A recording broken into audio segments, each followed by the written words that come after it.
The stagecoach rattled into Redemption Creek on a Tuesday afternoon, bringing dust and the promise of rain that never seemed to come. Catherine Morrison stepped down onto the sun-baked earth, her dark green traveling dress already showing the wear of a 3-day journey from San Antonio.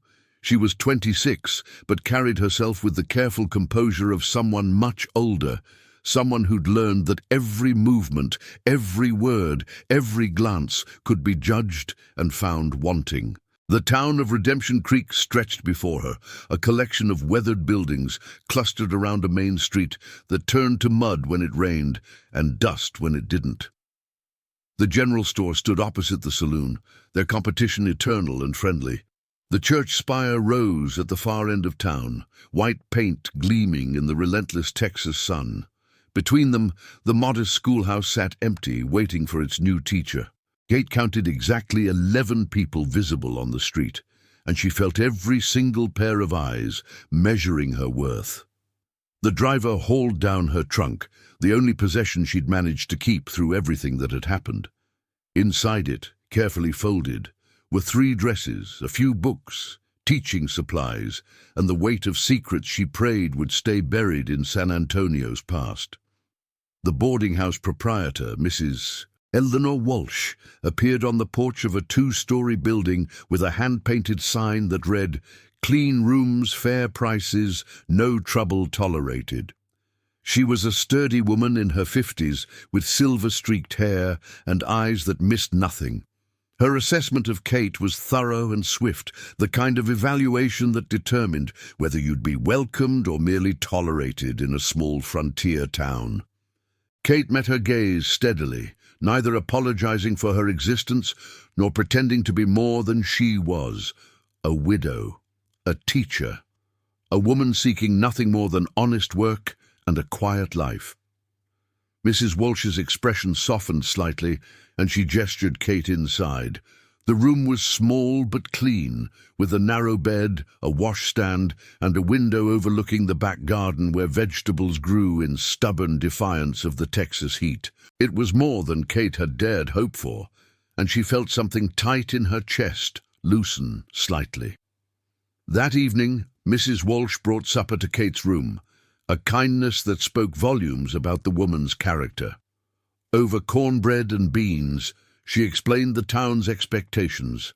The schoolteacher was to be above reproach, attending church every Sunday, maintaining appropriate distance from unmarried men, and never, under any circumstances, setting foot in the saloon.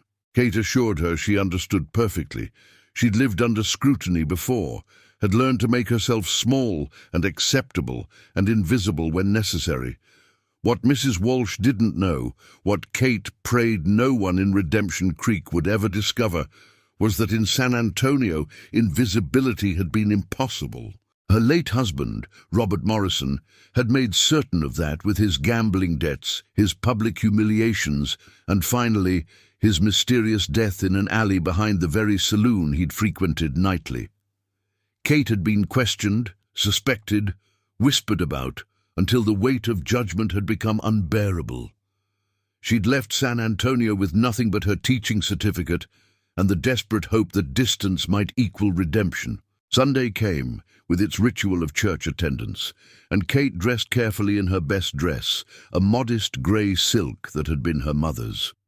The church was surprisingly well appointed for a frontier town, with wooden pews polished smooth by generations of worshippers and wildflowers arranged in mason jars on the windowsills. Kate took a seat in the back, aware of the curious glances, the whispered conversations that paused as she passed.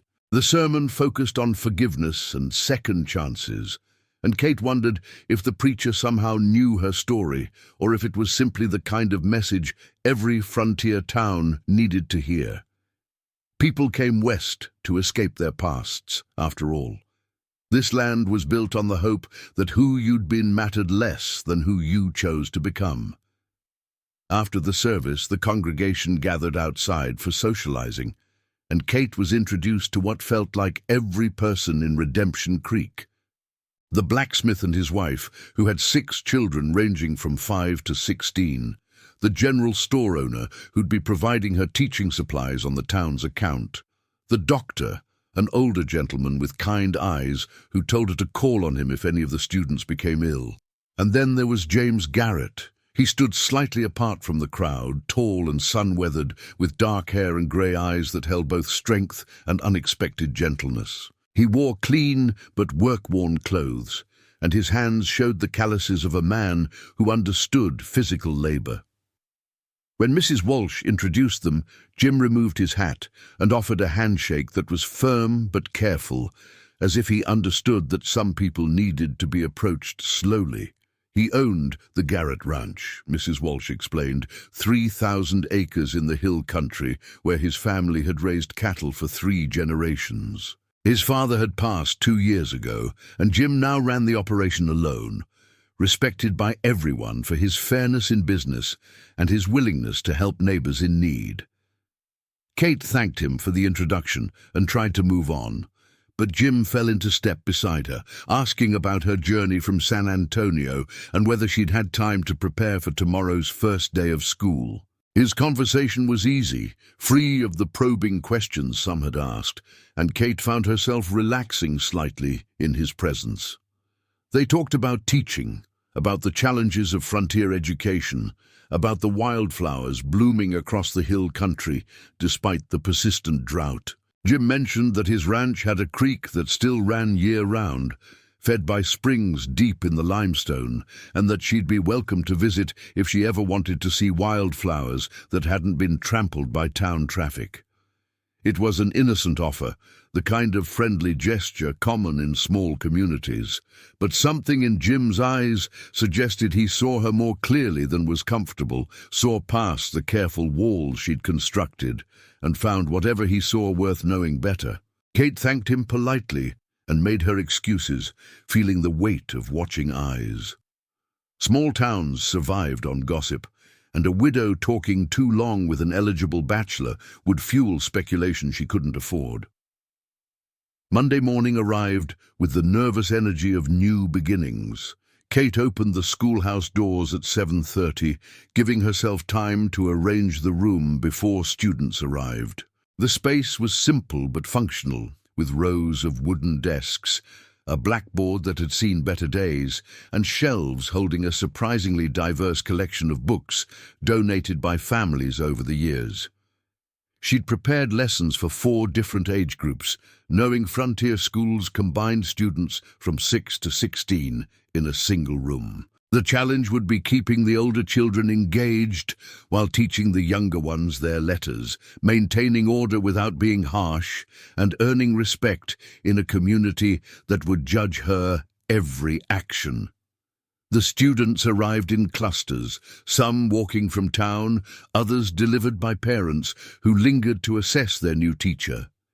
Kate greeted each family warmly, learning names and making mental notes about dynamics she'd need to navigate.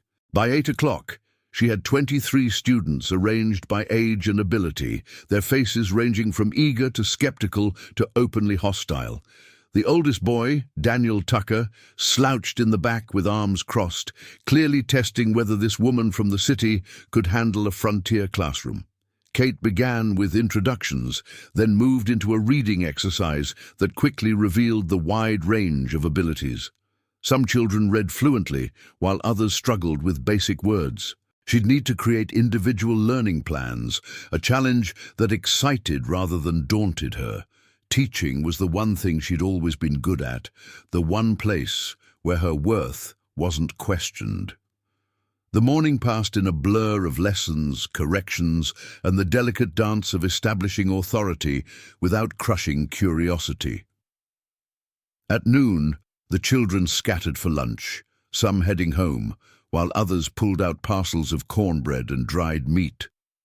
Kate had just settled at her desk with her own modest meal, when Jim Garrett appeared in the doorway, hat in hand, leading a beautiful chestnut horse. He'd brought lunch for her, he explained, because Mrs. Walsh had mentioned Kate hadn't had time to arrange regular meals yet. It was a thoughtful gesture, the kind of neighborly kindness frontier communities depended on.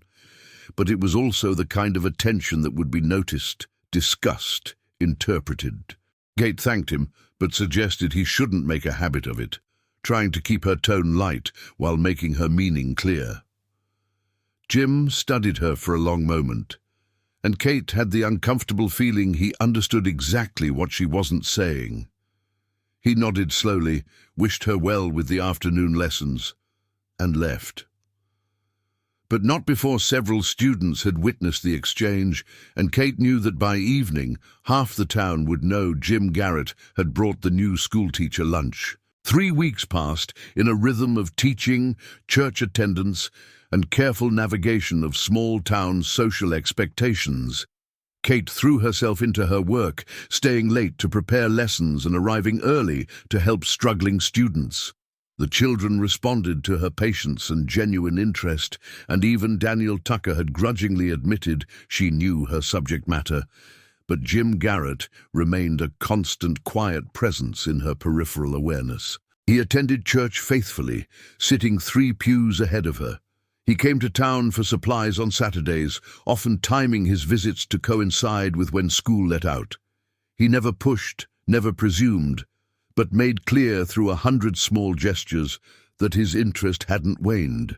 Kate told herself she should discourage him more firmly. She'd been down this road before, had married a charming man who'd seemed wonderful until the mask slipped and revealed the gambling addiction, the debts, the casual cruelties. She'd sworn she'd never give another man power over her life, but Jim was different in ways that both comforted and terrified her. He didn't make grand promises or flowery declarations. He simply showed up, reliable as sunrise, offering friendship that asked for nothing in return. When the schoolhouse roof leaked during a rare rainstorm, Jim arrived with materials and spent an afternoon making repairs. When Kate mentioned wanting to see the hill country wildflowers, he organized a group excursion that included Mrs. Walsh and 3 other women, making it perfectly respectable. When younger students struggled with arithmetic, Jim stopped by with a bag of polished stones to use as counting aids, saying he'd found them by the creek and thought they might be useful. Slowly, despite her best intentions, Kate found herself looking forward to these encounters. She began recognizing the sound of his horse, the particular way he knocked on the schoolhouse door. She caught herself scanning the church crowd on Sundays, feeling a small lift when she spotted him. It was dangerous, this growing connection. Kate knew she should end it before someone got hurt. One evening, she asked Mrs. Walsh about Jim's history, trying to sound casually curious rather than personally invested. The older woman's eyes sparkled with understanding as she explained that Jim had been briefly engaged 5 years ago to a woman from Austin, but she'd called it off, saying ranch life was too isolated for her taste. He'd taken it hard, throwing himself into work, and hadn't shown interest in anyone since. Until now. Mrs. Walsh's meaning was clear, and so was her approval. She thought Jim and Kate would be good for each other. What she didn't know was the secret Kate carried, the past that would destroy any hope of a respectable future if it came to light. The annual Harvest Social was Redemption Creek's biggest event, a celebration held at the church grounds with food, music, and dancing that brought together families from throughout the hill country. Mrs. Walsh insisted Kate attend, saying the schoolteacher's presence was expected. And besides, she'd been working herself too hard and needed an evening of enjoyment. Kate agreed reluctantly, knowing that social gatherings brought both connection and scrutiny. The evening arrived warm and clear, the sky painted in shades of pink and orange as the sun settled behind distant hills. Long tables groaned under the weight of contributed dishes, everything from roasted chickens to berry pies to fresh bread still warm from various ovens. A local man played fiddle while another kept rhythm on a makeshift drum, and couples moved through traditional dances that had crossed the ocean with their grandparents. Kate stood at the periphery, watching the community celebrate itself, feeling both welcomed and separate. She'd contributed a cobbler to the food table and exchanged pleasantries with families whose children she taught. But she remained carefully apart from the dancing, knowing that participating meant being chosen by partners, and that carried implications she wasn't ready to navigate. Then Jim Garrett appeared beside her, freshly cleaned up, but still unmistakably himself, and asked if she'd care to dance. Kate's immediate instinct was refusal. Dancing meant physical proximity, public declaration of interest, fuel for gossip that could spiral beyond control. But Jim's grey eyes held patient hope, and the fiddle was playing a waltz her father had once taught her. And before her careful logic could intervene, Kate found herself saying yes. They moved onto the makeshift dance floor, and Jim's hand settled at her waist with the kind of respectful certainty that made her feel both safe and seen. He was a surprisingly good dancer, moving with the same quiet confidence he brought to everything else. They didn't speak much, didn't need to. The music and movement said what words couldn't. Around them, Kate felt the shift in attention. Conversations paused. Heads turned. The unmarried women who'd been hoping to catch Jim's interest watched with disappointment. The matrons who controlled social acceptability exchanged significant looks. And Mrs. Walsh, standing by the food table, smiled with the satisfaction of someone who'd predicted exactly this outcome. The song ended, and Jim escorted Kate back to the edge of the crowd, thanking her with genuine warmth. He didn't ask for another dance, understanding instinctively that once was statement enough, but before he left, he said quietly that he'd like to call on her properly if she'd permit it. Not at the schoolhouse where students might see, but perhaps Sunday afternoon at Mrs. Walsh's, with the proprietor present to maintain propriety. Kate knew she should refuse, should end this before it became something neither of them could walk away from unscathed. But looking at Jim's honest face, seeing the hope and respect and genuine interest in his eyes, she found herself agreeing. They would proceed slowly, carefully, properly, and Kate would pray that her past stayed buried in San Antonio where it belonged. Sunday afternoons became the rhythm around which Kate's week revolved. Jim would arrive at 2 o'clock, and they'd sit in Mrs. Walsh's parlour, the door open and the proprietor somewhere nearby, maintaining the appearance of propriety while giving them space to talk. They discussed everything and nothing. Jim told her about his childhood on the ranch, learning to ride before he could properly walk, his father's patient teaching about reading the land and respecting the cattle. He spoke of his mother, who died when he was 12, and how her vegetable garden still grew wild near the ranch house because he couldn't bear to plow it under. Kate shared carefully edited versions of her own past, her childhood in East Texas, her love of books and learning, her mother's death from fever when Kate was 15. She talked about her decision to become a teacher, how education felt like offering children keys to doors they didn't know existed. What she didn't mention was Robert. Didn't talk about the 3 years of marriage that had taught her more about loneliness and disappointment than she'd ever wanted to know. Didn't explain how freedom had come with a price tag of suspicion and judgment that had driven her west.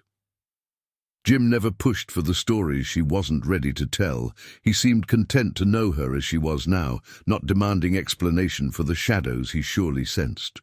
This patience was foreign to Kate, who'd grown accustomed to men who wanted to possess, to control, to reshape women into convenient accessories for their own lives. As autumn settled over the hill country, Jim began bringing small gifts. A book he'd ordered from Austin, thinking she might enjoy it. A jar of honey from the wild bees that nested near his property. A shawl his mother had woven, which he'd kept stored away for years, but thought might suit Kate. Each gift was thoughtful, personal, and devastatingly effective at breaking down the walls she'd built. The town noticed, of course. Redemption Creek was small enough that courtships were community property, subject to collective approval or disapproval. Most people seemed pleased. Jim was respected, Kate was proving to be an excellent teacher, and a match between them seemed natural and appropriate. But a few voices grumbled. Mrs. Peterson, whose daughter had hoped to catch Jim's attention, made pointed comments about knowing a person's background before committing to serious courtship. Mr. Hastings at the general store mentioned that San Antonio was known for its gambling halls and questionable establishments, wondering aloud what had really brought a young widow to their quiet town. These whispers reached Kate through Mrs. Walsh, who reported them with indignation and assurance that such people were simply jealous and should be ignored. But Kate couldn't ignore them. Each comment was a reminder that her past was a loaded weapon waiting to explode, that any serious commitment to Jim would put him directly in the blast radius. One Sunday afternoon, as they sat in the parlor discussing a book they'd both read, Kate tried to warn him. She told him carefully, obliquely, that she had reasons for coming west that weren't entirely pleasant, that her marriage had been difficult and its ending complicated, that someone who cared about his reputation and standing might want to reconsider whether she was worth the risk. Jim listened quietly, and when she finished, he took her hand gently and said he wasn't interested in her past unless she wanted to share it. He was interested in who she was now, and who they might become together. Winter came to the hill country with unexpected cold, frost turning the prairie grass silver each morning. Kate had been in Redemption Creek for 4 months, and the rhythm of teaching, church, and Sunday afternoons with Jim had begun to feel like a life she might actually get to keep. Then Marcus Morrison arrived on the Tuesday stagecoach, and Kate's carefully constructed world began to crumble. She was walking back from the schoolhouse when she saw him standing outside the general store, unmistakable despite the years since she'd last seen him. Robert's older brother Marcus was a harder, meaner version of her late husband, with cold eyes and a mouth that turned cruel when he smiled. He'd always resented Kate, had made clear his belief that she wasn't good enough for the Morrison family. When Robert died, Marcus had been the loudest voice, suggesting Kate knew more about the circumstances than she'd admitted. Now he was here, in her refuge, and the expression on his face when he spotted her made clear this wasn't a coincidental visit. That evening, he appeared at Mrs. Walsh's boarding house, all false politeness and barely concealed threat. He'd come to discuss a matter of family business, he said.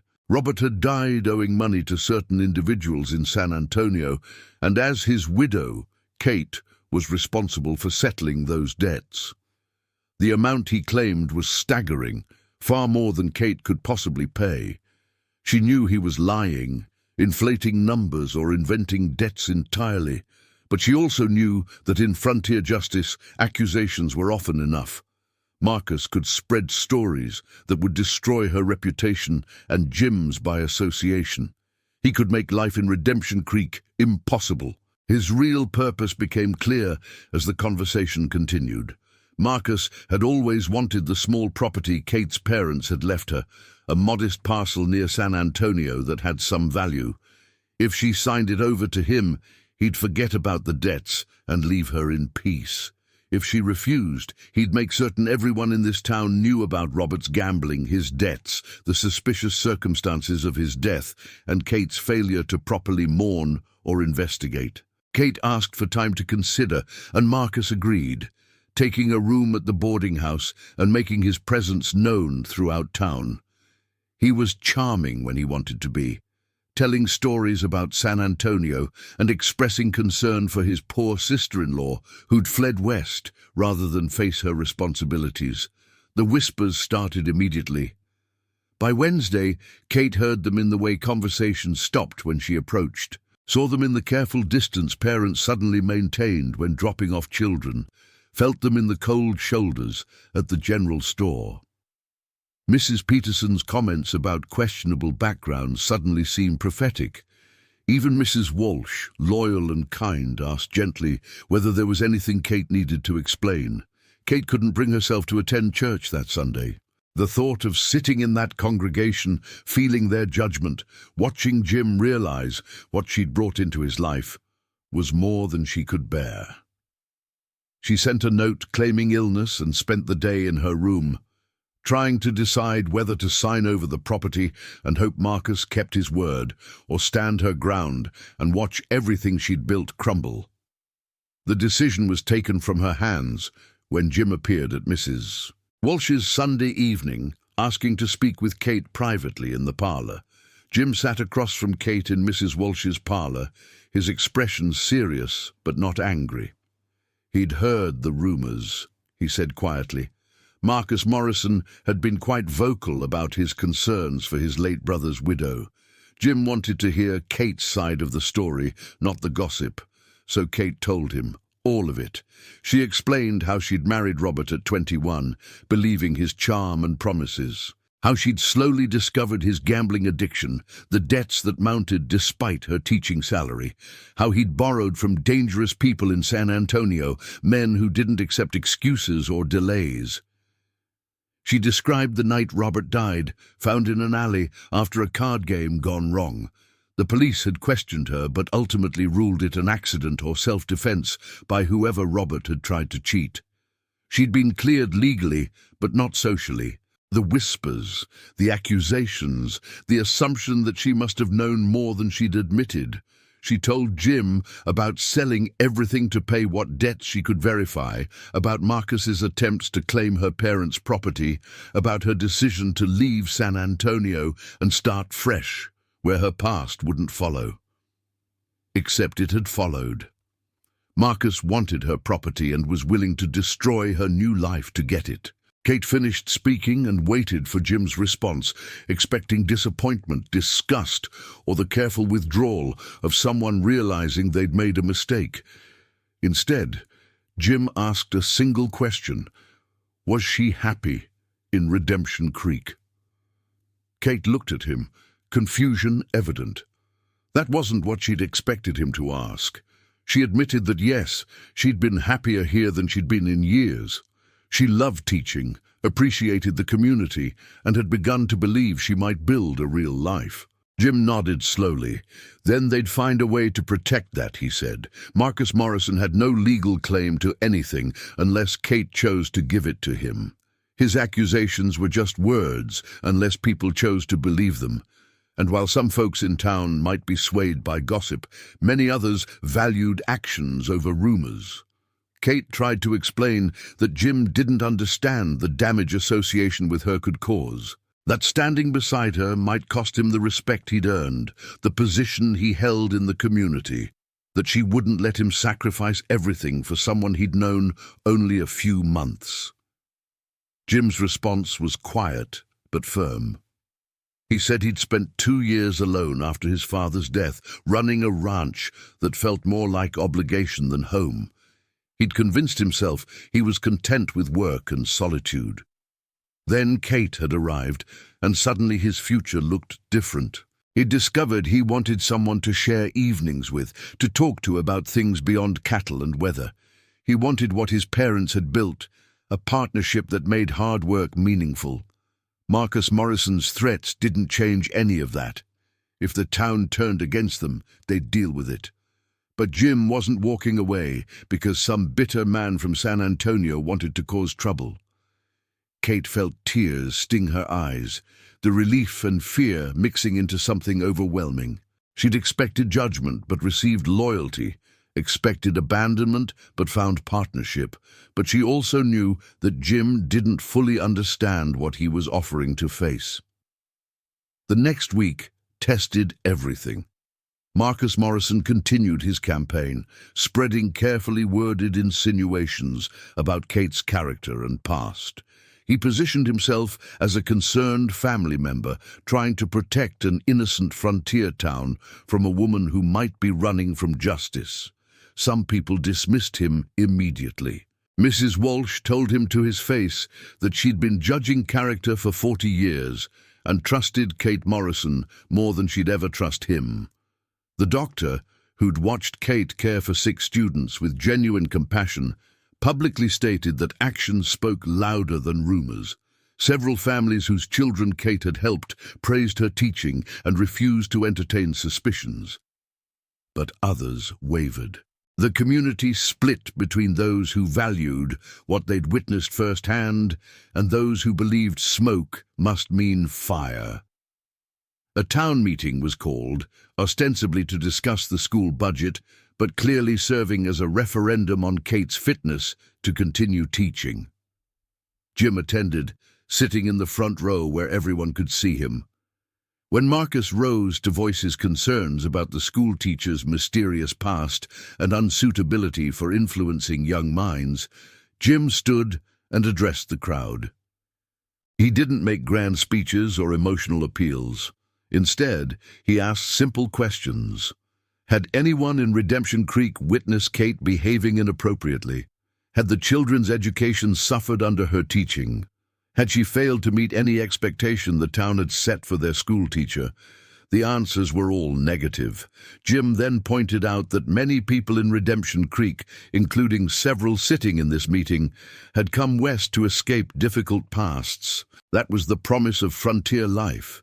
You were judged by who you proved yourself to be, not who you'd been forced to be elsewhere. Marcus Morrison's accusations were about events in San Antonio, not Redemption Creek. If people wanted to judge Kate, they should judge her on what she'd done here. The speech was simple but effective. Several people nodded in agreement. Others looked thoughtful, reconsidering their positions. But Mrs. Peterson stood, her voice sharp, and asked the question many were thinking. If Kate had nothing to hide, why hadn't she been honest about her past from the beginning? The room fell silent, all eyes turning to Kate. She'd been sitting in the back, trying to be invisible, but now there was no avoiding the spotlight. She stood slowly, hands shaking, but voice steady. She explained that she'd come to Redemption Creek hoping for a fresh start, that she'd been legally cleared of any wrongdoing in her husband's death, but couldn't escape the suspicions and gossip, that she'd believed, perhaps naively, that she could build a new life where her past didn't define her. She admitted that perhaps she should have been more forthcoming, but she'd been afraid that honesty would cost her the chance to prove herself through her work. Now that chance was being taken away by someone with a personal agenda. She wouldn't fight to stay where she wasn't wanted, but she hoped people would make their decisions based on what they knew of her character, not on accusations from a man with financial motives. The vote, when it came, was closer than Jim would have liked, but still decisive. Kate could continue teaching, but the situation remained tense. Despite winning the vote, Kate knew the situation was untenable. The town remained divided, and every day brought fresh tension. Students whose parents opposed her stayed home or attended reluctantly. Conversations stopped when she entered the general store. Even church, once a refuge, felt uncomfortable with hostile glances from several families. Marcus Morrison remained in town, a constant reminder of the past she couldn't escape. He'd taken to mentioning in casual conversation that he was considering settling in the area, opening a business perhaps. The threat was clear. Even if she kept her teaching position, he could make life in Redemption Creek perpetually miserable. Jim's position in the community had suffered too. Several ranchers who'd previously sought his advice now kept their distance. Business deals that had seemed certain suddenly fell through. People weren't overtly hostile, but the easy camaraderie he'd always enjoyed had cooled into careful politeness. One evening, as they sat in Mrs. Walsh's parlor, Jim proposed a solution that took Kate's breath away. He asked her to marry him, not someday, not eventually, but now, within the week. He'd already spoken to the preacher who'd agreed to perform the ceremony. Jim laid out his reasoning with the practical directness she'd come to associate with him. Marcus Morrison wanted Kate's property and was using social pressure to get it. If she and Jim married, her property would be legally protected by their union, and Marcus would lose his leverage. More importantly, marriage would signal to the community that Jim stood fully behind Kate, forcing people to choose whether to respect his judgment or continue their suspicions. Kate tried to argue. She told him this wasn't how proposals should happen, born from crisis rather than romance. That marriage should be about love, not legal protection. That she wouldn't trap him in a union designed to solve her problems. Jim's response was quiet but intense.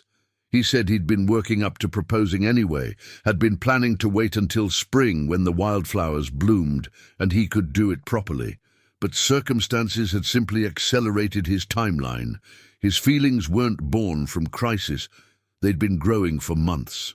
He loved her, had probably loved her since that first Sunday when she'd met his eyes without flinching and he'd recognized someone who understood loss and resilience. The crisis simply made him realize he didn't want to waste time pretending he could walk away if things got difficult. Kate felt tears spilling over, the weight of months of careful control finally breaking. She told him she loved him too, had fought against it because she'd believed she was too damaged for fresh starts. But she couldn't let him sacrifice everything for her. The town's disapproval might fade with time, but it might not. Was he really willing to risk everything he'd built? Jim took her hands, his rough calluses gentle against her skin. He said his father had taught him that land and respect and community standing mattered, but only because they supported what truly mattered. People you loved and the life you built with them. He'd rather have a difficult life with Kate than an easy life alone. The choice was hers. He was offering marriage, partnership, and whatever future they could build together. But he wouldn't pressure her. If she chose to leave, to start over somewhere else, he'd respect that decision. Kate looked at this good man who'd seen her worst and chosen to stay, who'd defended her publicly and privately, who offered not rescue, but partnership. Kate's answer was yes, but she had one condition.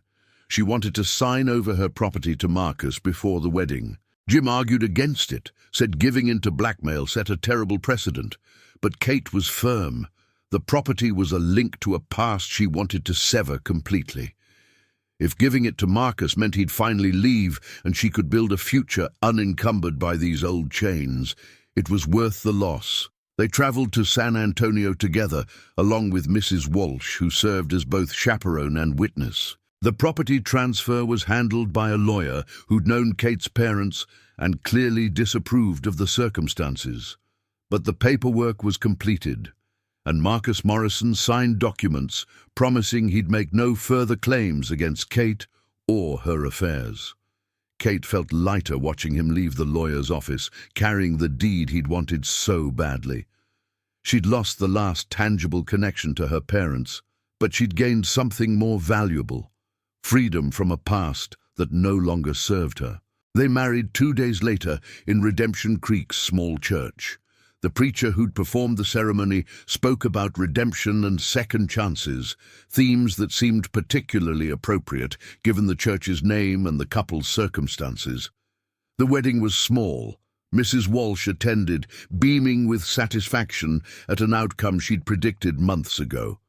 The doctor came, along with several families whose children Kate taught.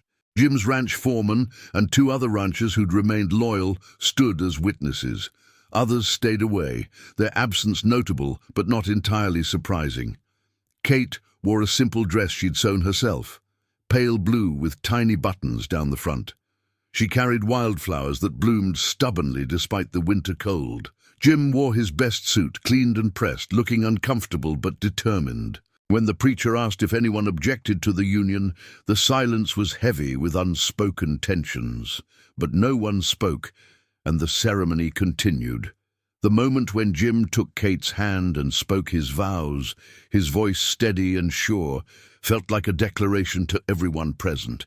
He was choosing her publicly, completely, without reservation. When Kate spoke her own vows, she felt the weight of every judgment she'd faced, every whisper and accusation, and spoke her commitment clearly enough for even those who doubted to hear. They were married by noon, and Jim took his bride home to the ranch she'd visited only once before.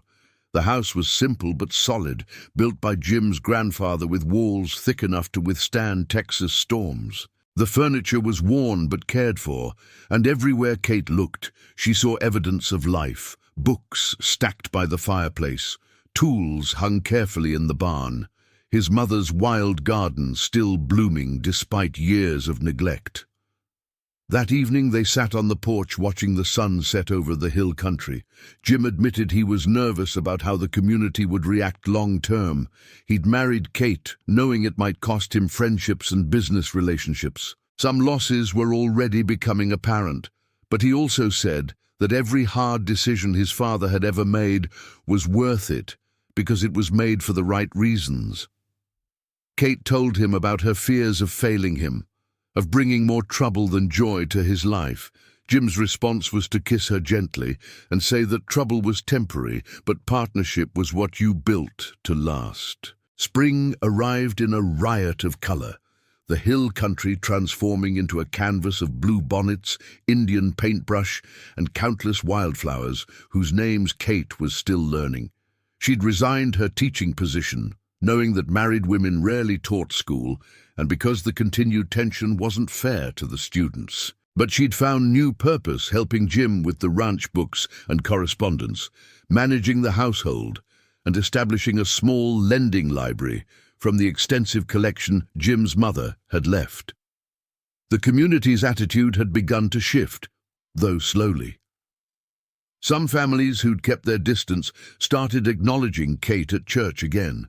Others remained aloof, but their hostility had cooled into mere disapproval. Kate learned to live with being judged, to find her worth in Jim's steady love rather than in community approval.